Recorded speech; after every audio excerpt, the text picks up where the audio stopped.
ये कथा भगवान शिव द्वारा नारद मुनि को भैरव की रचना के बारे में सुनाई गई है, जो शिव पुराण और अन्य ग्रंथों में वर्णित है। एक समय की बात है जब नारद मुनि कैलाश पर्वत पर भगवान शिव से मिलने आए।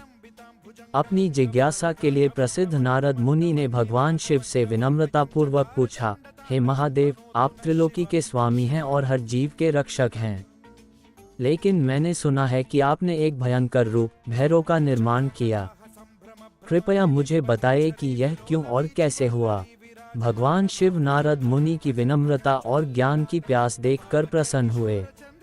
वे मुस्कुराए और बोले, हे नारद, तुम्हारा प्रश्न महत्वपूर्ण है।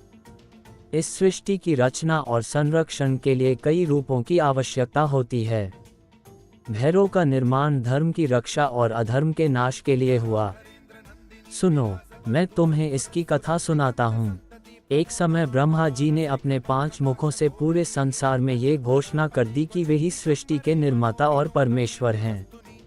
उनके इस अहंकार ने ब्रह्मांड में असंतुलन उत्पन्न कर दिया। देवताओं और ऋषियों ने उनकी इस घोषणा पर आपत्ति जताई, लेकिन ब्रह्मा ने किसी की बात नहीं मानी।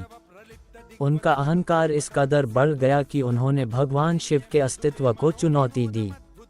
उन्होंने कहा, शिव कौन है? मैं ही सृष्टि का स्वामी हूँ। शिव की पूजा करना व्यर्थ है। ये सुनकर सभी देवता और ऋषि चिंतित हो गए और भगवान शिव की शरण में आए। भगवान शिव को ब्रह्मा के इस अहंकार का पता चला। वे शांत स्वभाव के होने के बावजूद धर्म की अवहेलना सहन नहीं कर सकते थे। उन्होंने कहा, ये समय है ब्रह्मा को उनके स्थान और धर्म का ज्ञान कराने का। उनके अहंकार का नाश करना अनिवार्य है। भगवान शिव ने अपनी भौहों को मटकाया और एक प्रचंड प्रकाश पुंज उत्पन्न हुआ। इस प्रकाश से एक भयंकर रूप प्रकट हुआ। ये रूप काला, भयंकर और तेजस्वी था। उसके हाथ में त्रिशूल और खड्ग था। वह रूप स्वयं भैरव थे। शिव ने भैरव को आदेश दिया, जाओ और ब्रह्मा के उस मुख को नष्ट करो जिससे उन्होंने अहंकारपूर्ण बातें की हैं। उन्हें सिखाओ कि सृष्टि का पालन और संतुलन बनाए रखना ही धर्म है।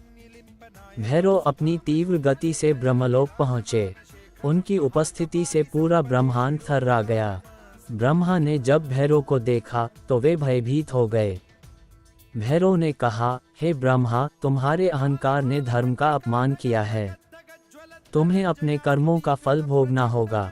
ये कहकर भैरव ने उनके 5 मुखों में से उस मुख को काट दिया जिससे उन्होंने शिव का अपमान किया था। ब्रह्मा का अहंकार उसी क्षण चूर्ण हो गया।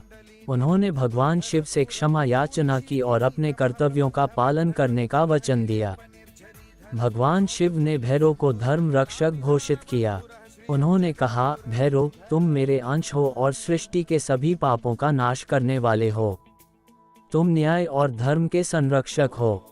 जो भी तुम्हारी पूजा करेगा उसके सभी भय नष्ट हो जाएंगे। भैरव को काल भैरव कहा गया क्योंकि वे समय के भी स्वामी हैं। वे सृष्टि के अंत और शुरुआत के बीच संतुलन बनाए रखने वाले हैं। भगवान शिव ने आगे कहा, भैरव के 8 स्वरूप होंगे और वे अलग अलग दिशाओं की रक्षा करेंगे। ये स्वरूप हैं असितांग भैरव, रुद्र भैरव, चंड भैरव, क्रोध भैरव, उन्मत्त भैरव, कपाल भैरव, भीषण भैरव, संहार भैरव। इन सभी स्वरूपों का उद्देश्य अधर्म का नाश और धर्म की स्थापना करना है। कथा सुनने के बाद नारद मुनि ने भगवान शिव की स्तुति की और कहा, हे महादेव, आपने भैरव की रचना से धर्म और सत्य की स्थापना की। ये कथा केवल धर्म के महत्व को ही नहीं बताती, बल्कि यह भी सिखाती है कि अहंकार का अंत निश्चित है। भैरव जी की महिमा अनंत है। इस प्रकार भैरव की रचना धर्म और न्याय की रक्षा के लिए की गई।